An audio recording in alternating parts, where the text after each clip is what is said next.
others were formed.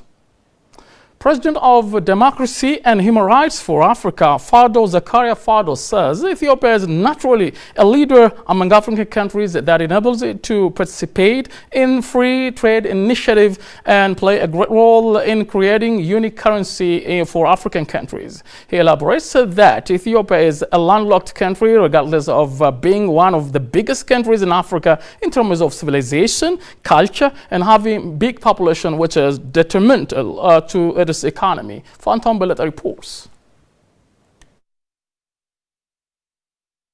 President of Democracy and Human Rights for Africa non-profit organization, Fadoul Zakaria said Ethiopia is a hub for African Union and it is a leader in African countries. He added that Ethiopia can get involved in free trade area and can play great role in creating unique currency for African countries. Ethiopia is hosting the African Union, is home to the African Union organization.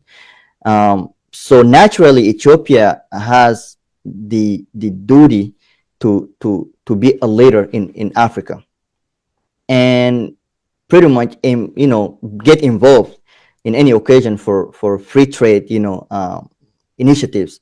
Not only that, another point that's really important and I would like to see Ethiopia play a major role is the problem of currency. In Africa we have about 14 countries that use the same currency that is printed in France right now.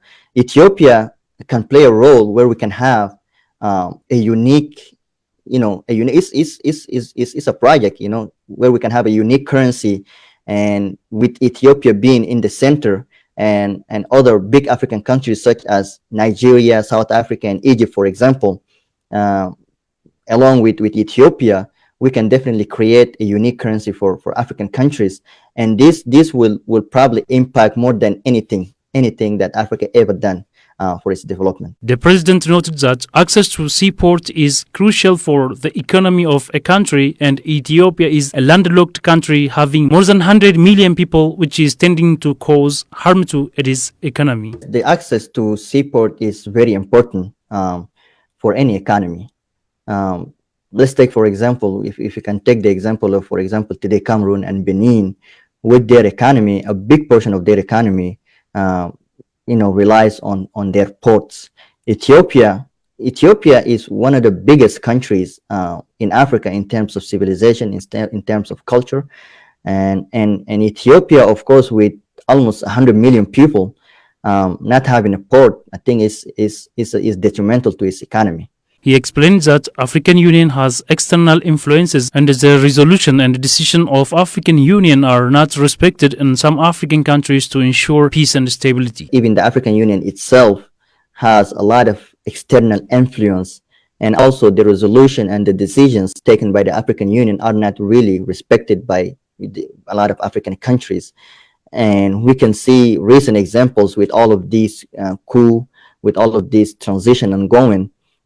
We can clearly see that the resolutions or the decisions of African Union are not literally taken into consideration. One example would be Chad, for example. The African Union is not like one country or one department taking the decision. It's a few countries sometimes voting for a resolution. So there is always the possibility of them being split. Some of them supporting A and others supporting B, for example, which makes it also harder for the African Union to enforce its resolutions and views. Fadoul pointed out that it is important for Africans to understand the need for strong democratic institutions, culture of justice, and equality. It's important for us to understand the need for strong democratic institutions rather than strong people. I always say that Africa doesn't need strong people. Africa needs strong institutions, democratic institutions. Also, we should cultivate the culture of justice and equality, which are definitely the prerequisites to peace and stability.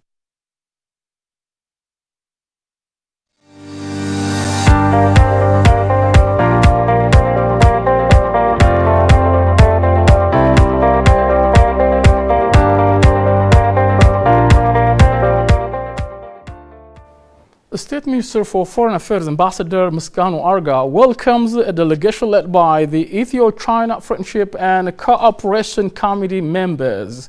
In the course of their discussion, the State Minister appreciated the long-standing relations between Ethiopia and China.